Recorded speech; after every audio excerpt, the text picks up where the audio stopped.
প্রিয় ভাই, সম্প্রতি সময় না বললেই নয়, আমরা দেখেছি বাংলাদেশে গাজীপুরে একজন হিন্দু ধর্মের লোক একজন মুসলিম মেয়েকে ধর্ষণ করেছে। তার কিছুদিন পরে ইসকন নামে এক সন্ত্রাসী, জঙ্গিবাদী, অরাজনৈতিক দল এবং মহাসন্ত্রাস, তারা আমাদের মসজিদের ইমাম সাহেবকে টঙ্গী থেকে ধরে নিয়ে তাকে বন্দি করে পঞ্চগড়ে ফেলে দিয়েছে। যার পরনে কোনো কাপড় ছিল না, উলঙ্গ বিবস্ত্র করেছে, তার পায়ে ছিল শিকল বাঁধা, তার শরীরে কোনো পোশাক ছিল না। তাকে এমন এমন নেশাদ্রব্যকে এমন ইঞ্জেকশন দেওয়া হয়েছে যার কারণে সে বিভোর হয়ে গিয়েছে, পাগল হয়ে গিয়েছে। সম্মানিত উপস্থিতি, আজকে 24-এর আমাদের গণ আন্দোলনের পরে আজকে বাংলাদেশে মুসলিম সংখ্যা গরিষ্ঠ, আমরা মুসলিম, যেখানে আমাদের 90 থেকে 95% মুসলমানের দেশ, সেই মুসলমানের দেশে একজন মসজিদের ইমাম নিরাপদ নয়, একজন মা নিরাপদ নয়, একজন মেয়ে নিরাপদ নয়। ইসকন নামে সন্ত্রাসী, ইসকন নামে এই উগ্রবাদী, এই সন্ত্রাসী দল, তারা শুধুমাত্র সাধারণ মানুষের উপরে আঘাত আনে নেই, একজন মসজিদের ইমামের উপরে আঘাত এনেছে। প্রিয় ভাই, যেই দেশে আল্লাহু আকবরের নামে সকাল হয়, যেই দেশে মুয়াজ্জিমের আজান শুনে আমাদের ঘুম ভাঙে, যেই দেশে লক্ষ কোটি মসজিদ রয়েছে, যেই দেশে লক্ষ লক্ষ মাদ্রাসা রয়েছে, যেখানে লক্ষ লক্ষ মানুষ কোরআন তেলাওয়াত করে, সেই দেশে ইসকন একজন আলেমকে এভাবে নির্যাতন করবে, এটা মুসলমানের সহ্য করার মতো নয়। কথা বলেন ঠিক কিনা?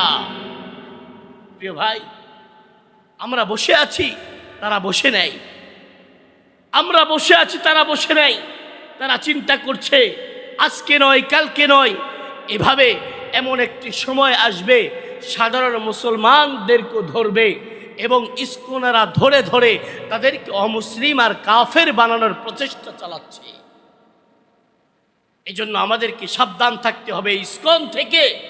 এই ইসকন হিন্দুদের একটি সন্ত্রাসী দল, এই দলকে বাংলাদেশে নিষিদ্ধ করতে হবে। এই দল শুধুমাত্র বাংলাদেশে নয়, চীন, মালয়েশিয়ায় আরো অনেকগুলো দেশে এই ইসকন নামে এই সন্ত্রাসী দলকে নিষিদ্ধ করা গেছে। যদি দলীয় রাজনীতিকে যদি নিষিদ্ধ করা যায়, ইসকন নামে উগ্রবাদী সন্ত্রাসী দলকেও বাংলাদেশকে নিষিদ্ধ করতে হবে। কথা বলেন ঠিক কিনা? প্রিয় ভাই, এই জন্য আমাদের সাবধান থাকতে হবে। এই ইসকন আমাদের মা বোনদের প্রতি আক্রমণ চালাচ্ছে। এই ইসকন সবার ঘরে ঘরে এসে আমাদেরকে হামলা করার চেষ্টা করছে। এই জন্য হক কথা বলা এটাও সবর, সত্য কথা বলা এটাও সবর। আল্লাহ আমাদেরকে শ্রেষ্ঠ উম্মত এমনি বানাই নাই। আল্লাহ বলেছেন, কুনতুম খায়রা উম্মাতিন উখরিজাত লিন্নাস, পৃথিবীর মানুষ তোমরা শোনো, নবী মুহাম্মদের উম্মতকে আমি শ্রেষ্ঠত্ব দান করেছি।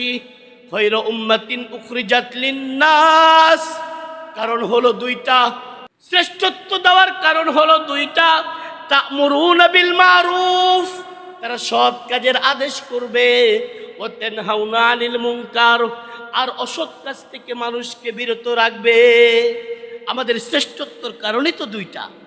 আমরা সৎ কাজের আদেশ করব, অসৎ কাজ থেকে বিরত থাকব।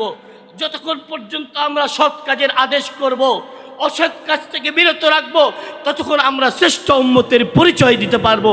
যেদিন আমরা এটা করতে পারবো না, আমরা আর শ্রেষ্ঠত্বর তালিকায় থাকবো না। কথা বলেন ঠিক কিনা?